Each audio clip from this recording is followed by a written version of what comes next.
Hello everyone, हमारे channel exam with Deepika पर आपका हार्दिक स्वागत है। उम्मीद है आप सब बहुत अच्छे होंगे और अपनी पढ़ाई बहुत अच्छे से कर रहे होंगे। तो चलिए शुरू करते हैं आज के करंट अफेयर्स। चलिए शुरू करते हैं। पहला क्वेश्चन है, विश्व डोपिंग निरोधक एजेंसी द्वारा जारी की गई 2022 डोपिंग रिपोर्ट के अनुसार किस देश में सर्वाधिक डोपिंग मामले हैं? तो देखिए, वाडा वर्ल्ड एंटी डोपिंग एजेंसी द्वारा ये रिपोर्ट जारी की गई है जिसमें भारत में सबसे ज्यादा मामले मिले हैं। आगे चलते हैं, इसके बारे में देख लेते हैं। देखिए, जनवरी 2022 की बात करते हैं। जनवरी 2022 से दिसंबर 2022 तक जो भारतीय एथलीट हैं उनमें से 3865 टेस्ट किए गए जिनके, जिसमें से 125 टेस्ट जो हैं पॉजिटिव रहे। भारत ऐसा देश है जहां 100 से अधिक मामले पॉजिटिव आए हैं। देखिए, हम बात करें, अगर संख्या की बात करते हैं तो सबसे ज्यादा तो रशिया के हैं, उसके बाद भारत है और उसके बाद अमेरिका है। परंतु यदि हम 100 से प्लस की बात करें तो वो भारत है। तो हमारे देश में बहुत ज्यादा डोपिंग के मामले सामने आए हैं। देखिए, कोई भी खिलाड़ी जब कोई गेम में पार्टिसिपेट करते हैं तो उससे पहले उनका टेस्ट किया जाता है। उनका टेस्ट इसलिए किया जाता है कि उन्होंने कहीं कोई ऐसी दवाई तो नहीं ली है जिससे हमारा शरीर बहुत ज्यादा प्रतिक्रिया करता है। ऐसी दवाइयों को बैन किया गया है जो वर्ल्ड एंटी डोपिंग एजेंसी के तहत आती हैं। तो देखिए, इसमें क्या होता है, कोई खिलाड़ी क्या करते हैं, जैसे सपोज करो किसी को रनिंग करनी है तो कुछ खिलाड़ी क्या करते हैं, रनिंग से पहले ऐसी मेडिसिन ले लेते हैं जिससे ऑटोमेटिक उनकी बॉडी रनिंग के लिए इतनी एक्स्ट्रा तैयार हो जाती है कि वो जो नॉर्मल रनिंग है उससे ज्यादा रनिंग कर पाते हैं और वो थकान भी ज्यादा फील नहीं करते। तो ये क्या है, ये जो डोज हैं ये हमारी बॉडी को बहुत नुकसान देती हैं, परंतु खिलाड़ी कभी कभी इन्हें ले लेते हैं। तो जो ऐसी दवाइयां हैं, इन चीजों को ये डोपिंग के अंतर्गत आती हैं और इन्हें वाडा द्वारा, ये वर्ल्ड एंटी डोपिंग एजेंसी है, इसके द्वारा बैन किया गया है। तो देखिए, ऐसी चीजों पर बैन लगाने के लिए, इन्हें प्रतिबंधित करने के लिए इस काम को विश्व में वाडा करती है, वर्ल्ड एंटी डोपिंग एजेंसी। इसकी स्थापना हुई थी 1999 में और इसका जो मुख्यालय है वो मॉन्ट्रियल कनाडा में है। और वाडा के वर्तमान में जो अध्यक्ष हैं वो हैं विटोल्ड बैंकॉक। अच्छा, देखिए, विश्व में तो वर्ल्ड एंटी डोपिंग एजेंसी है, लेकिन हम बात करें राष्ट्र की तो नेशनल अभी है नेशनल एंटी डोपिंग एजेंसी, ये हमारे राष्ट्र की है। ठीक है, तो चलिए शुरू कर अगले क्वेश्चन पर आते हैं। तो देखिए, हमारा अगला क्वेश्चन है, national cooperative dairy federation of India का चेयरमैन किसे नियुक्त किया गया है? तो देखिए, ये नियुक्त किया गया है मिनेश शाह जी। ठीक है, मिनेश शाह। एक बार इनके बारे में देख लेते हैं। देखिए, जो मिनेश शाह हैं इन्हें मंगलजीत राय के स्थान पर चुना गया है। और आगे देखते हैं कि जो नेशनल कोऑपरेटिव डेयरी फेडरेशन है इसकी जो स्थापना है, देखिए ये 1970 में हुई है और इसका मुख्यालय कहाँ है, ये आनंद गुजरात में है। ठीक है, तो ये है क्या, वैसे ये राष्ट्र स्तर की एक शीर्ष डेयरी सहकारी संस्था है। अगले क्वेश्चन पर आते हैं। हाल ही में किस देश ने दुनिया की सबसे शक्तिशाली लेजर को विकसित किया है? तो देखिए, जो विकसित किया है वो किया है रोमानिया ने। देखते हैं इसके बारे में। देखिए, इन्होंने ये जो लेजर विकसित की है ये इतनी पावरफुल है कि ये जो लेजर है ये सूर्य से अरबों गुना तेज है। देखिए, सूर्य में कितनी क्षमता होती है, कितना प्रकाश होता है सूर्य में, सॉरी, देखिए सूर्य में कितना प्रकाश होता है, कितनी क्षमता होती है सूर्य की, सूर्य से भी अरबों गुना अधिक तेज है ये। सोचिए कितनी पावरफुल होगी और चमकीली किरण पैदा करने में सक्षम होगी। ये सूर्य से भी कई न जाने कितने गुना चमकीली किरण पैदा कर सकती है ये। अच्छा, ये बनाया तो है रोमानिया ने, देख लीजिए, विकसित किया है रोमानिया ने, परंतु इसे जो ऑपरेट किया है वो किया है थेल्स ने। और ये जो थेल्स कंपनी है ये कहाँ की है, ये एक फ्रेंच कंपनी है। ठीक है, अब देख लीजिए, ये जो लेजर एक्ने है ये अनुसंधान केंद्र, ये हम पढ़ ही चुके हैं कि रोमानिया द्वारा विकसित किया गया है। अगले क्वेश्चन को देखते हैं। 6 अप्रैल को भारतीय तटरक्षक बल के जो महानिदेशक हैं राकेश पाल, इन्होंने किस राज्य के आईसीजीएस मंडपम में भारतीय तटरक्षक जलीय केंद्र का उद्घाटन किया है? तो देखिए, ये किया है इन्होंने तमिलनाडु में। इनके बारे में एक बार देख लेते हैं।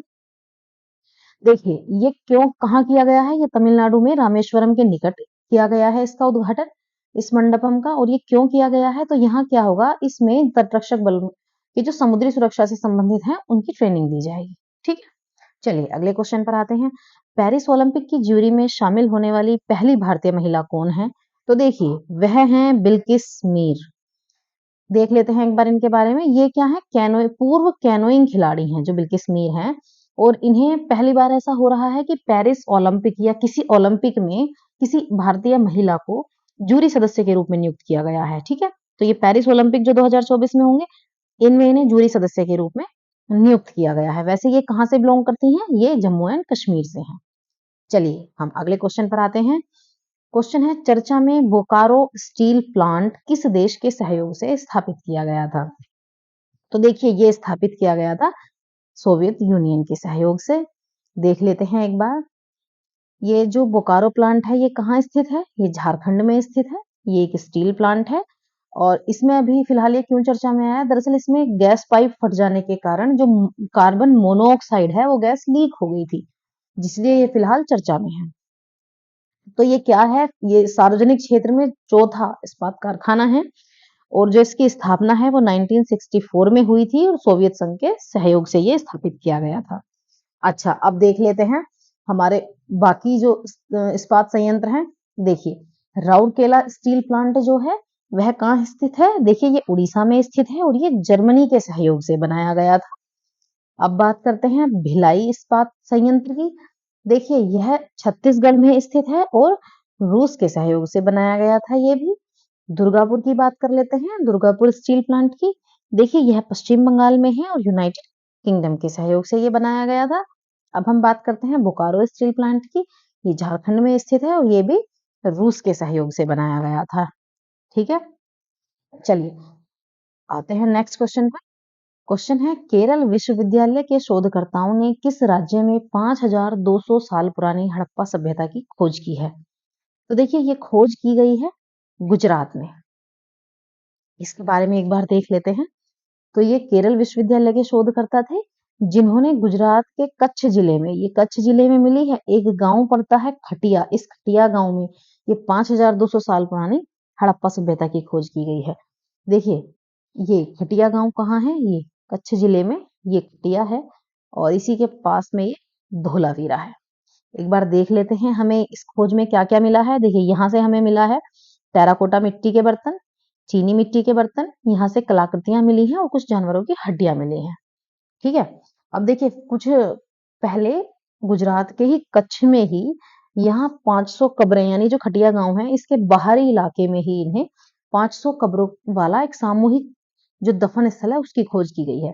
देखिए ऐसा अभी ये माना जा रहा है कि जो खटिया है विलेज, जो इस विलेज में ये हड़प्पा सभ्यता का स्थल है, और इसी के बाहरी क्षेत्र में एक शमशान जैसा वो मिला है, जहां हमें 500 कब्रों वाली एक सामूहिक दफन स्थल था। अब देखिए जो ये कच्छ वाला क्षेत्र है, ये एक बार मैप में देख लीजिए, और देखिए ये है, ये धोलावीरा है। गुजरात की बात कर रहे हैं, गुजरात की राजधानी अहमदाबाद है। चलिए आगे चलते हैं, हड़प्पा काल की बात कर लेते हैं। तो हड़प्पा सभ्यता जो है उसकी खोज किसने की थी? ये की थी राय बहादुर दयाराम साहनी ने, और खोज की गई थी 1921 में। ये प्रश्न जो है पूछा जाता है पेपर में कि खोज कब की गई थी, तो ये 1921 में की गई थी। कब की गई थी? देखिए ये की गई थी 2350 से 1750 ईस्वी, 2350 ईस्वी पूर्व से 1750 ईस्वी। अब एक बार ना हम इसका विस्तार देख लेते हैं। देखिए पूर्व, पश्चिम, उत्तर और दक्षिण, हम इसका विस्तार देख लेते हैं। ये कहता है कि ये जो है ना हड़प्पा सभ्यता, ये पश्चिम में सुत कांगेडोर, ये बलूचिस्तान तक है। ये बलूचिस्तान वाला इस हिस्सा है इसका, ये बलूचिस्तान है पश्चिम में। और पूर्व में बात करें तो पूर्व में ये उत्तर प्रदेश का मेरठ है। ठीक है, अब हम आते हैं उत्तर की तरफ। तो उत्तर में ये मांदा जो J&K में है। ठीक है, अब नीचे आते हैं हम, ये दाइमाबाद पड़ता है। दाइमाबाद कहाँ है? महाराष्ट्र में। तो देखिए इसका ये विस्तार है, ये किस तरीके से है? इस तरीके से विस्तारित है जो हड़प्पा सभ्यता है। अब बात कर लेते हैं लोथल की। तो देखिए लोथल कहाँ है? गुजरात में है। ये महत्वपूर्ण बंदरगाह शहर था। रंगपुर की बात कर लेते हैं, रंगपुर भी गुजरात में है। यहाँ क्या है? धान की खेती होने के साक्ष्य मिले हैं। धोलावीरा की बात कर लेते हैं, ये गुजरात में है। टेराकोटा मिट्टी के बर्तन यहाँ से मिले हैं। कालीबंगा की बात कर लेते हैं। देखिए ये राजस्थान में है और कालीबंगा से जुते हुए खेत के साक्ष्य मिले हैं। अब देखिए हम लोथल की बात कर रहे हैं, तो देखिए लोथल ये रहा, ये लोथल है। और हम देखिए ये गुजरात के पोर्शन में। अब बात करते हैं, देखिए ये मोहनजोदाड़ो वाला हिस्सा है, ये मेहरगढ़ है, ये हड़प्पा है। देखिए ये इंडिया के ऊपर ये पाकिस्तान वाला पोर्शन है, ये अफगानिस्तान है और ये ईरान वाला पोर्शन है। ठीक है, चलिए आगे चलते हैं। विश्व भविष्य ऊर्जा शिखर सम्मेलन का आयोजन निम्न में से किस देश द्वारा आयोजित किया जाता है? तो देखिए ये आयोजित किया जाता है संयुक्त अरब अमीरात द्वारा। ठीक है, इसको देख लेते हैं। देखिए इसका जो आयोजन है अभी हुआ नहीं है, परंतु यह किया जाएगा 16 से 18 अप्रैल तक। ये यूएई में ही आयोजित किया जाएगा। और इसका उद्देश्य क्या है? ये उद्देश्य है स्वच्छ ऊर्जा के स्रोत को बढ़ावा देना और स्वच्छ ऊर्जा की नई टेक्नोलॉजी जो है उसके विकास पर चर्चा करना। ठीक है, इसकी जो शुरुआत है वो कब हुई थी? 2008 में। देखिए ये जो कार्यक्रम है ईयरली है, ये प्रत्येक वर्ष किया जाता है। ठीक है, आगे चलते हैं। 7 अप्रैल को विश्व स्वास्थ्य दिवस मनाया गया। विश्व स्वास्थ्य दिवस की थीम क्या है? देखिए जब भी आप एग्जाम देने जाएं तो आप थीम्स जरूर याद करके जाएं, क्योंकि एग्जाम में थीम्स जरूर पूछी जाती हैं। 1 से 2 थीम आपसे अवश्य पूछी जाएगी। वैसे हम ऐसा करेंगे, आपका जब भी एग्जाम आएगा उससे पहले हम आपकी सभी थीम्स कवर करवा देंगे, ताकि छूटे ना और आपका रिवीजन बहुत अच्छे से हो जाए। तो देखिए वर्ल्ड हेल्थ डे की बात चल रही है यहाँ, तो 2024 की बात करते हैं। थीम है, माफ कीजिए, थीम है यहाँ माई हेल्थ माई राइट। देख लेते हैं, 2024 की थीम हो गई माई हेल्थ माई राइट। 2023 की बात करते हैं तो थीम है हेल्थ फॉर ऑल। तो जो शुरुआत है वर्ल्ड हेल्थ डे की, ये कब से की गई? देखिए 7 अप्रैल 1948 को क्या हुआ था? डब्ल्यूएचओ का गठन किया गया था। डब्ल्यूएचओ विश्व स्वास्थ्य संगठन, इसका गठन किया गया था। उसी बिहाफ पर हम विश्व स्वास्थ्य दिवस मनाते हैं, और जो पहली बार है ये 1950 में मनाया गया था। चलिए नेक्स्ट क्वेश्चन है, चर्चित आकाश तीर प्रोजेक्ट पर रक्षा मंत्रालय ने किस कंपनी से अनुबंध किया था? तो देखिए ये अनुबंध किया गया था भारत इलेक्ट्रॉनिक्स लिमिटेड से। इसे देख लेते हैं एक बार, आकाश तीर परियोजना है क्या। देखिए ये जो प्रोजेक्ट है इसमें क्या किया है बेल ने, यानी भारत इलेक्ट्रॉनिक्स लिमिटेड और रक्षा मंत्रालय ने क्या किया है, 1982 करोड़ रुपए का एक स्वचालित एयर डिफेंस कंट्रोल और रिपोर्टिंग सिस्टम प्रोजेक्ट पर कॉन्ट्रैक्ट साइन किया है। ये देखिए ये है क्या, इसमें सेंसर्स लगे हैं, रडार का नेटवर्क है ये, जो हमें क्या करेगा, दुश्मन के विमान, जेट, हेलीकॉप्टर, ड्रोन, इन सब के बारे में जानकारी देगा, तुरंत अलर्ट कर देगा। ठीक है, चलिए आज की क्लास के लिए इतना ही। मिलते हैं नेक्स्ट क्लास में। अपनी पढ़ाई लगातार करते रहिएगा, मेहनत करते रहिएगा, सफलता जरूर मिलेगी। चलिए मिलते हैं नेक्स्ट क्लास में। Thanks for watching.